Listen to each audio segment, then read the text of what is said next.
Hi friends, hi masters, అందరికీ నా యొక్క హృదయపూర్వక నమస్కారాలు తెలియజేస్తున్నాను. సో మనం స్వాధ్యాయం బుక్ రీడింగ్లో భాగంగా సాయి సచ్చరిత్ర నుంచి సాయి యొక్క జ్ఞానాన్ని మనం తీసుకుంటున్నాం కదా. అందులో భాగంగా ఈరోజు మనం డే 14కి వచ్చేసామండి. చాలా సంతోషంగా ఉంది. మనం కొత్తగా ఒక చిన్న పద్ధతిని పెట్టుకున్నాం.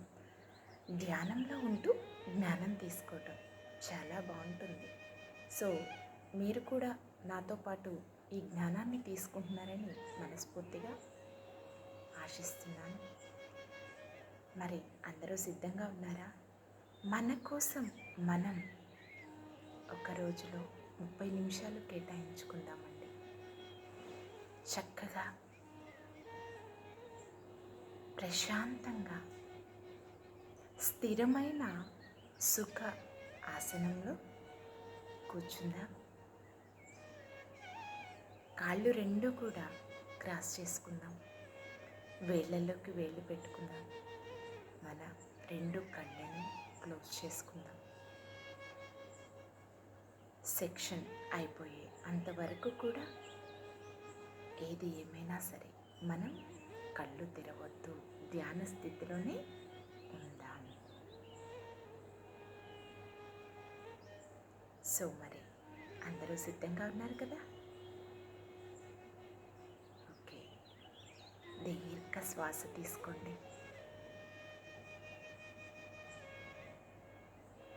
నిదానంగా శ్వాసను బయటికి వదిలివేయండి.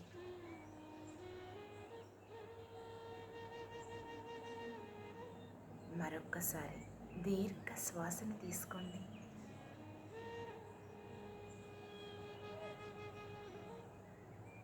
నిదానంగా శ్వాసను బయటికి వదిలివేయండి.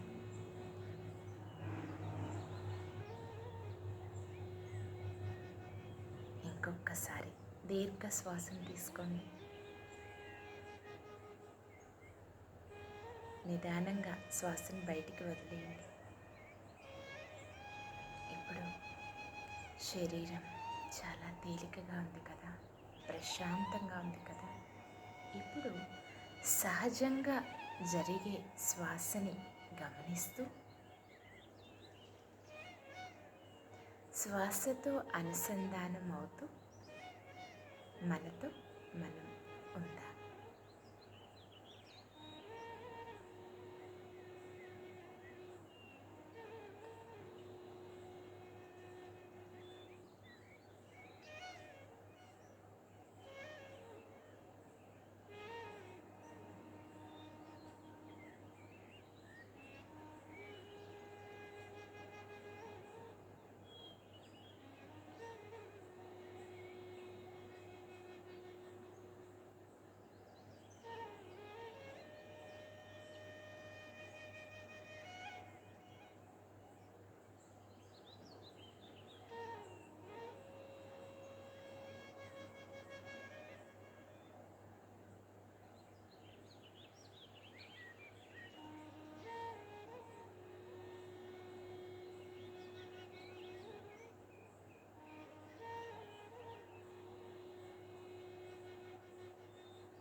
ఎరుకతో ఉండండి my dear masters and my dear friends.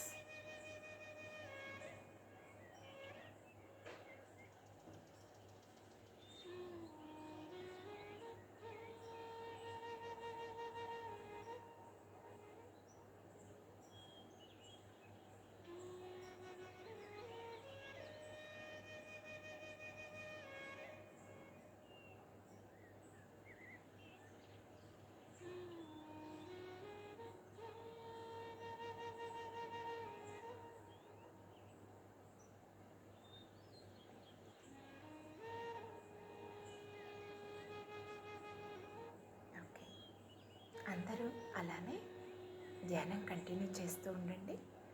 Section start చేసుకుంటున్నాను. నేను చేస్తాను. నాతో పాటు మీరు కూడా ఈ జ్ఞానాన్ని ధ్యానంలో ఉండే తీసుకోండి. మరి మనకి చక్కగా ఈ సెక్షన్కి సహకరిస్తున్న అందరికీ అన్నింటికీ ముందుగా హృదయపూర్వక కృతజ్ఞతలు తెలియజేసుకుందాం. Thank you to all, love you to all. ఓం శ్రీ సాయినాథాయ నమః. శ్రీ సాయి సచ్చరిత్రము 16-17వ అధ్యాయములు. బ్రహ్మజ్ఞానము లేదా ఆత్మ సాక్షాత్కారమునకు యోగ్యత. బాబా వారి వైశిష్ట్యం. దీని గురించి జ్ఞానాన్ని తీసుకుందాం. మొదటగా బ్రహ్మజ్ఞానము. గత అధ్యాయంలో చోల్కర్ తన మ్రొక్కునెట్లు చెల్లించెనో, బాబా దానిని ఎట్లు ఆమోదించునో చెప్పి తిని. ఏ కొంచెమైనను భక్తి ప్రేమలతో నిచ్చిన దానిని ఆమోదించిననియు, గర్వముతోనూ అహంకారముతోనూ ఇచ్చిన దానిని తిరస్కరించెదననియు బాబా ఆ కథలో నిరూపించెను. బాబా పూర్ణ సచ్చితానంద స్వరూపుడగుటచే కేవలం బాహ్యతంతును లక్ష్య పెట్టేడివారు కారు. ఎవరైనా భక్తి ప్రేమలతో ఏదైనా సమర్పించినచో మిక్కిలి సంతోషముతో ఆత్రముతో దానిని పుచ్చుకొనేడివారు. నిజముగా సద్గురు సాయి కంటే ఉదార స్వభావులు, దయార్థ హృదయులు లేరు. కోరికలు నెరవేర్చు చింతామణి, కల్పతరువు వారికి సమానము కావు. మనము కోరినదెల్లా నిచ్చు కామధేనువు కూడా బాబాతో సమానము కాదు. ఏలన అవి మనము కోరినవి మాత్రమే ఇచ్చును.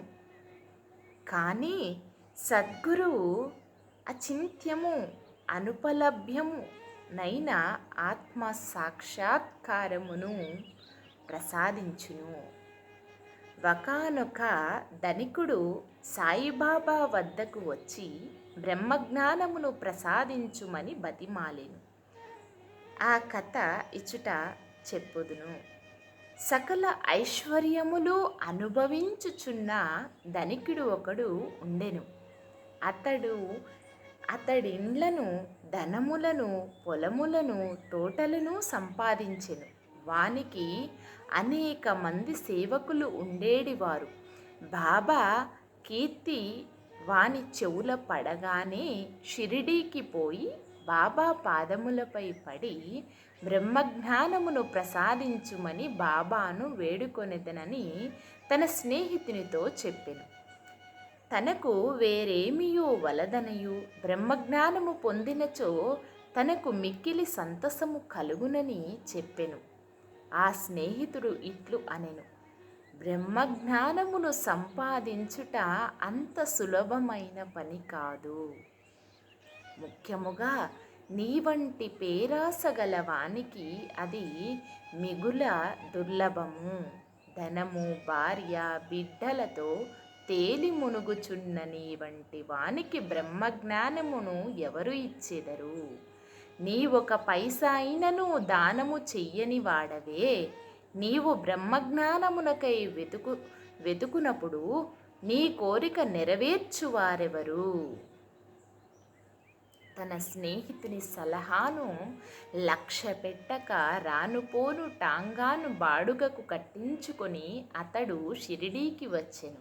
మసీదుకు పోయి బాబాను చూసి వారి పాదములకు సాష్టాంగ నమస్కారము చేసి ఇట్లు అనెను: బాబా, ఇక్కడకు వచ్చిన వారికి ఆలస్యము చెయ్యక బ్రహ్మమును చూపెదరని విని నేనింత దూరము నుంచి, ఎంతో దూరము నుంచి వచ్చి తిని ప్రయాణముచే నేను మిక్కిలి బడలి తిని, మీరు బ్రహ్మజ్ఞానమును ప్రసాదించినచో నేను పడిన శ్రమకు ఫలితము లభించును.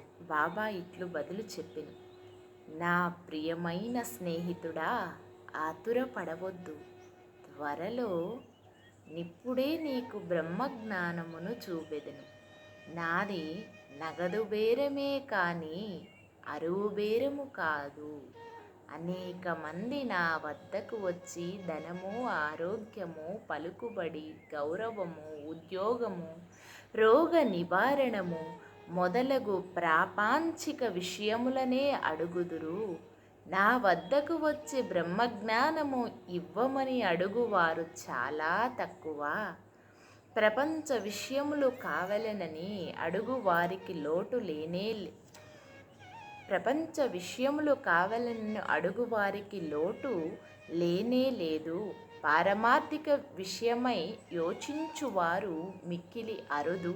కావున నీ వంటి వారు వచ్చి బ్రహ్మజ్ఞానము కావాలనని అడుగు సమయము శుభమైనది, శ్రేయోదాయకమైనది. కనుక సంతసముతో నీకు బ్రహ్మమును దానికి సంబంధించిన వానినన్నింటినీ చూపెదను.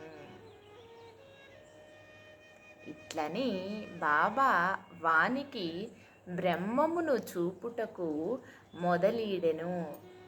వానిని అక్కడ కూర్చుండమని ఏదో సంభాషణలోకి దించెను. అప్పడే కతడు తన ప్రశ్న తానే మరుచునట్లు చేసెను. ఒక బాలుని పిలిచి, నందు మార్వాడి వద్దకు పోయి 5 రూపాయలు చేబదులు తెమ్మనెను. కుర్రవాడు పోయి వెంటనే తిరిగి వచ్చి, నందు ఇంటి వద్ద లేడనియు వాని ఇంటి వాకిలికి తాళము వేచి ఉన్నదనియు చెప్పెను. ఈసారి కూడా కుర్రవాడు వట్టి చేతులతో కిరాణా దుకాణదారు బాలా వద్దకు పోయి అప్పు తెమ్మని బాబా అనెను. ఈసారి కూడా కుర్రవాడు వట్టి చేతులతో తిరిగి వచ్చెను. ఇంతకు 2-3 వద్దకు పోగా ఫలితము లేకపోయెను. సాయిబాబా సాక్షాత్తు పరబ్రహ్మ అవతారమేయని మనకు తెలియను. అయినచో 5 రూపాయలు అప్పు చేయవలసిన అవసరం ఏమి?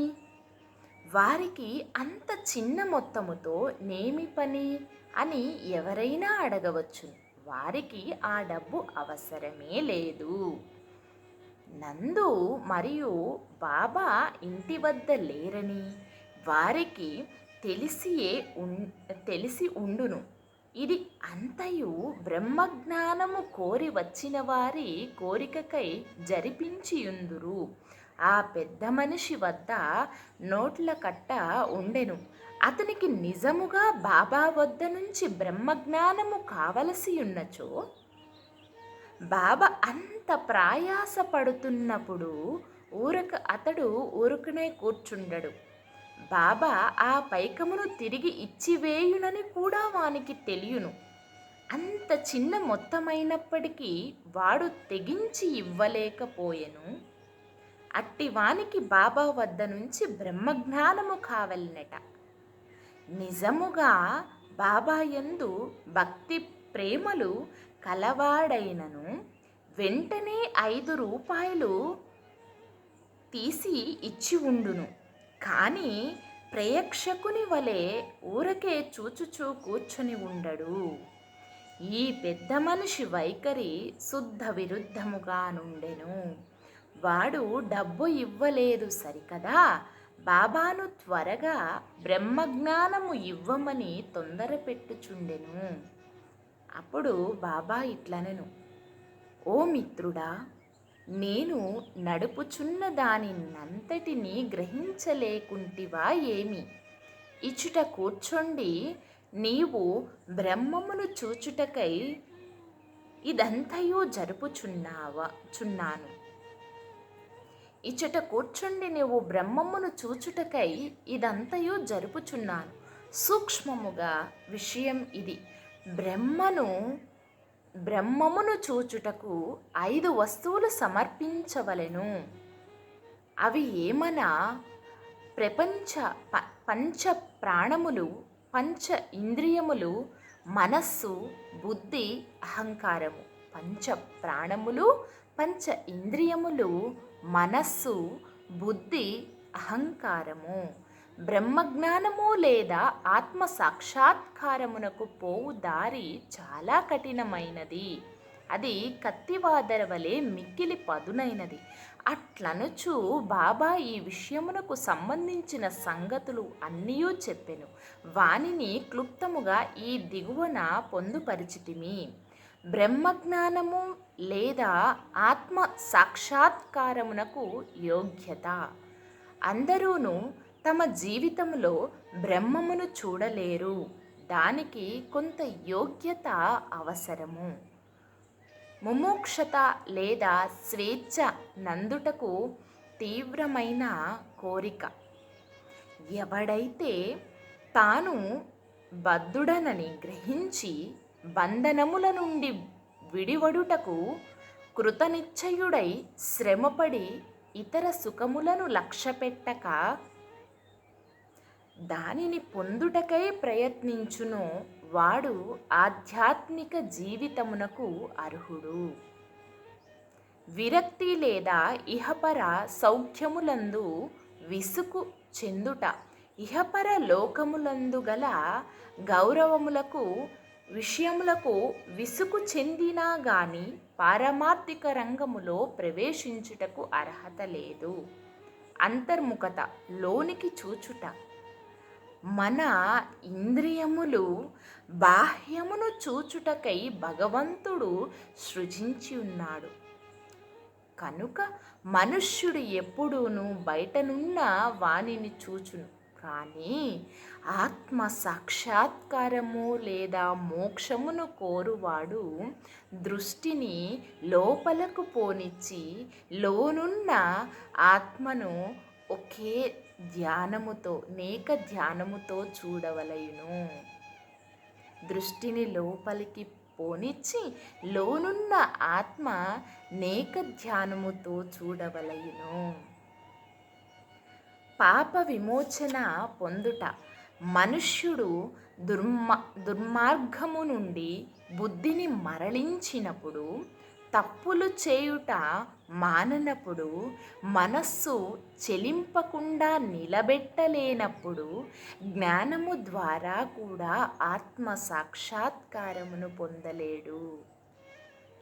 సరి అయిన నడవడి.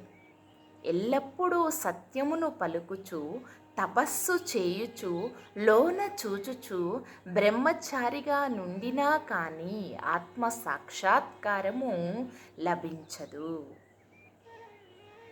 ప్రియమైన వాని కంటే శ్రేయస్కరమైన వానిని కోరుట. లోకములో 2 తీరుల వస్తువులు ఉన్నవి. ఒకటి మంచిది, రెండవది ప్రీతికరమైనది. మొదటిది వేదాంత విషయములకు సంబంధించినది, రెండవది ప్రాపంచిక విషయములకు సంబంధించినది. ఈ రెండూనూ మానవుని చేరును. వీనిలో నొక దానిని అతడు ఎంచుకొనవలెను. తెలివిగలవాడు మొదటి దానిని అనగా శుభమైన దానిని కోరును. బుద్ధి తక్కువ వాడు రెండవ దానిని కోరును. మనస్సును ఇంద్రియములను స్వాధీనమందు ఉంచుకొనుట.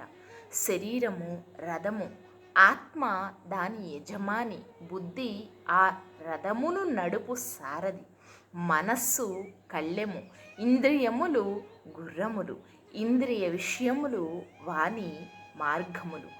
ఎవరికి గ్రహించు శక్తి లేదో, ఎవరి మనస్సు చంచలమైనదో, ఎవరి ఇంద్రియములు అస్వాధీనములో వాడు గమ్యస్థానమును చేరలేడు. చావు పుట్టుకుల చక్రములో పడిపోవును. ఎవరికి గ్రహించు శక్తి కలదో, ఎవరి మనస్సు స్వాధీనమందు ఉన్నదో, ఎవరి ఇంద్రియములు స్వాధీనమందు ఉండునో, ఎవడు తన బుద్ధిని మార్గదర్శిగా గ్రహించి తన మనస్సును పగ్గముతో లాగి పట్టుకొనగలడో వాడు తన గమ్యస్థానమును చేరగలడు, విష్ణు పదమును చేరగలడు. మనస్సును పావనము చేయుట. మానవుడు ప్రపంచములో తన విధులను తృప్తిగా ఫలాపేక్ష లేకుండా నిర్వర్తించని ఎడల అతని మనస్సు పావనము కాదు.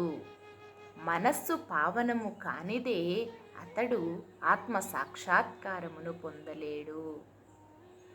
పావనమైన మనస్సులోనే వివేకము, వైరాగ్యము మొలకలెత్తి క్రమముగా ఆత్మ సాక్షాత్కారమునకు దారితీయును.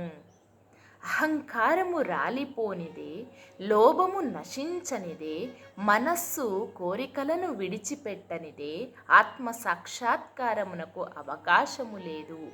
దేహమే నేననుకొనుట గొప్ప భ్రమ. ఈ అభిప్రాయము అందు అభిమానము ఉండుటయే బంధమునకు కారణము. నీవు ఆత్మ సాక్షాత్కారమును కాంక్షించినచో ఈ అభిమానమును విడువవలెను. గురువు యొక్క ఆవశ్యకత. ఆత్మజ్ఞానము మిక్కిలి సూక్ష్మము, గూఢమైనది. ఎవరైనను తమ స్వశక్తిచే దానిని పొందుట కాంక్షించలేదు. కనుక ఆత్మ సాక్షాత్కారము పొందిన ఇంకొకరి సహాయము మిక్కిలి అవసరము. గొప్ప కృషి చేసి శ్రమించి ఇతరులు ఇవ్వలేని దానిని అతి సులభముగా గురువు నుండి పొందవచ్చును. వారు మార్గమందు నడిచి ఉన్నవారు కావున శిష్యుని సులభముగా ఆధ్యాత్మిక ప్రగతిలో క్రమముగా ఒక మెట్టు మీద నుంచి ఇంకొక మెట్టునకు తీసుకొని పోగలరు. భగవంతుని కటాక్షము. ఇది అన్నింటికంటే మిక్కిలి అవసరమైనది. భగవంతుడు తన కృపకు పాత్రులైన వారికి వివేకమును, వైరాగ్యమును కలగచేసి సురక్షితముగా భవసాగరము నుండి తరింపచెయ్యగలడు. వేదము లభ్యసించుట వల్ల కానీ, మేధాశక్తి వల్ల కానీ, పుస్తక జ్ఞానము వల్ల కానీ ఆత్మానుభూతి పొందలేరు. ఆత్మ ఎవరిని వరించునో వారే దానిని పొందగలరు. అట్టి వారికే ఆత్మ తన స్వరూపమును తెలియచేయునని కఠోపనిషత్తు చెప్పుచున్నది. ఈ ప్రసంగము ముగిసిన పిమ్మట బాబా ఆ పెద్ద మనుష్యుని వైపు తిరిగి, అయ్యా, నీ జేబులో బ్రహ్మము 10 రూపాయల నోట్ల రూపములోనున్నది, దయచేసి దానిని బయటికి తీయుము అనెను.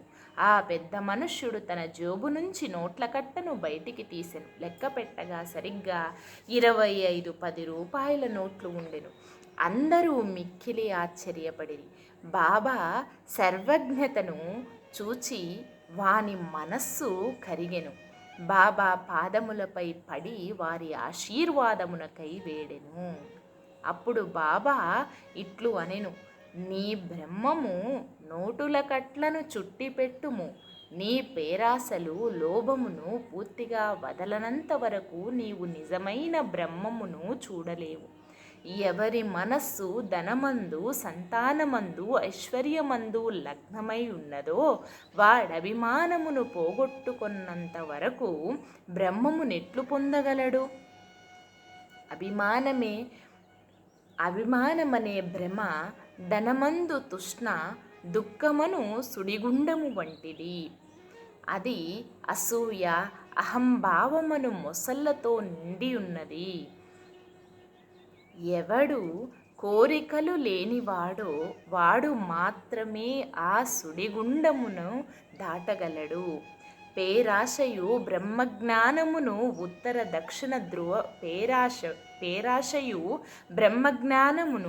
ఉత్తర దక్షిణ ధ్రువముల వంటివి. అవి శాశ్వతముగా ఒకటికొకటి బద్ధ వైర్యము గలవి. ఎక్కడ పేరాస గలదో అక్కడ బ్రహ్మము గూర్చి ఆలోచించుటకు కానీ దాని ధ్యానమునకు కానీ తావు లేదు. అట్లైనచో పేరాస గలవాడు విరక్తిని మోక్షమును ఎట్లు సంపాదించగలడు? లోబికి భ్రాంతి కానీ సంతుష్టి కానీ దృఢ నిశ్చయము కానీ ఉండవు. మనస్సునందు ఏమాత్రము పేరాసయున్నను సాధనములన్నీయు అంటే ఆధ్యాత్మిక ప్రయత్నములు అన్నీ కూడా నిష్ప్రయోజనములు. ఎవడు ఫలాపేక్ష రహితుడు కాడో, ఎవడు ఫలాపేక్ష కాంక్షను విడువడో, ఎవనికి వాని యందు విరక్తి లేదో అట్టివాడు గొప్ప చదువరి అయినప్పటికీ వాని జ్ఞానము ఎందుకు పనికిరానిది. ఆత్మ సాక్షాత్కారము పొందుటకు ఇది వానికి సహాయపడదు. ఎవరు అహంకార పూరితులో, ఎవరి ఇంద్రియ విషయంలో గూర్చి ఎల్లప్పుడూ చింతించెదరో వారికి గురుబోధలు నిష్ప్రయోజనములు. మనస్సును పవిత్రమొనర్చుట తప్పనిసరి అవసరము. అది లేనిచో మన ఆధ్యాత్మిక ప్రయత్నములు అన్నీ ఆడంబరము డంబికము కొరకు చేసినట్లగును. కావున దేనిని జీర్ణించుకొనగలడో, దేనిని శరీరమునకు పట్టించుకొనగలడో దానిని వాడు తీసుకొనవలెను. నా ఖజానా నిండుగానున్నది. ఎవరికి ఏది కావలసిన దానిని వారికివ్వగలను, కానీ వానికి పుచ్చుకొను యోగ్యత కలదా లేదా అని నేను మొదట పరీక్షించవలెను. నేను చెప్పిన దానిని జాగ్రత్తగా విన్నచో నీవు తప్పక మేలు పొందెదవు. ఈ మసీదులో కూర్చుని నేనెప్పుడు అసత్యములు పలుకను. ఒక అతిథిని ఇంటికి పిలిచినప్పుడు ఇంటిలోని వారు, అక్కడ ఉన్నవారు, స్నేహితులు, బంధువులు కూడా అతిథితో పాటు విందులో పాల్గొందురు. కావున అప్పుడు మసీదులోనున్న వారందరూ బాబా ఆ పెద్ద మనుషునకు చేసిన ఈ ఆధ్యాత్మిక విందులో పాల్గొనిరి. బాబా ఆశీర్వాదములను పొందిన పిమ్మట అచటనున్న వారందరూను ఆ పెద్ద మనిషితో సహా మిక్కిలి సంతోషముతో సంతుష్టి చెందిన వారై వెళ్ళిపోయిరి. బాబా వారి వైశిష్ట్యము. అనేక మంది సన్యాసులు ఇండ్లు విడిచి అడవులలోనూ, గుహలలోనూ, ఆశ్రమములలోనూ ఒంటరిగా నుండి జన్మరాహిత్యమును కానీ మోక్షమును కానీ సంపాదించుటకు ప్రయత్నించెదరు. వారితరుల గూర్చి ఆలోచించక ఆత్మానుసంధానమునందే మునిగి ఉందురు. సాయిబాబా అట్టివారు కారు. బాబాకు ఇల్లు కానీ, భార్య కానీ, సంతానము కానీ, బంధువులు కానీ లేరు. అయినప్పటికీ వారు సమాజములోనే ఉండేడివారు. బాబా 4-5 ఇళ్ల నుండి భిక్ష చేసి ఎల్లప్పుడూ వేప చెట్టు కిందనే కూర్చునేడివారు. లౌకిక విషయములందు మగ్నులైన జనులకు ఈ ప్రపంచములో ఎట్లు ప్రవర్తించవలయునో బోధించేడివారు. ఆత్మ సాక్షాత్కారము పొందిన పిమ్మట కూడా ప్రజల క్షేమమునకై పాటుపడు సాధువులు, యోగులు మిక్కిలి అరుదు. అట్టి వారిలో శ్రీ సాయిబాబా ప్రథమ గణ్యులు. కనుక హేమాత్ పంత్ ఇట్లు చెప్పెను. ఏ దేశమునందు సాయిబాబా అను ఈ అపూర్వ అమూల్యమైన పవిత్ర రత్నము పుట్టినదో ఆ దేశము ధన్యము. ఏ కుటుంబములో వీరు పుట్టిరో అదియు ధన్యము. ఏ తల్లిదండ్రులకు వీరు పుట్టిరో వారును ధన్యులు. 16-17 అధ్యాయములు సంపూర్ణం. సద్గురు శ్రీ సాయినాథ్ అర్పణమస్తు. శుభం భవతు. ఓం శ్రీ సాయినాథాయ నమః. సో ఇంతటితో ఈరోజు సెక్షన్ ముగించుకుంటున్నామండి. మరి ముగించుకునే ముందు ఇలానే ఇంకొక నిమిషము పాటు ధ్యానాన్ని కంటిన్యూ చేయండి. ఇప్పటిదాకా మనం విన్నదంతా కూడా చక్కగా మనలో సంపూర్ణంగా నింపుకోవటానికి చివరి క్షణం. ఎరుకతో ఉంటూ ధ్యానం చేయండి ఈ ఆఖరి క్షణాలు.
మాస్టర్స్ నిదానంగా సహజ స్థితికి వస్తూ మీ రెండు చేతులను విడతీస్తూ గంటి మీద పెట్టుకోండి.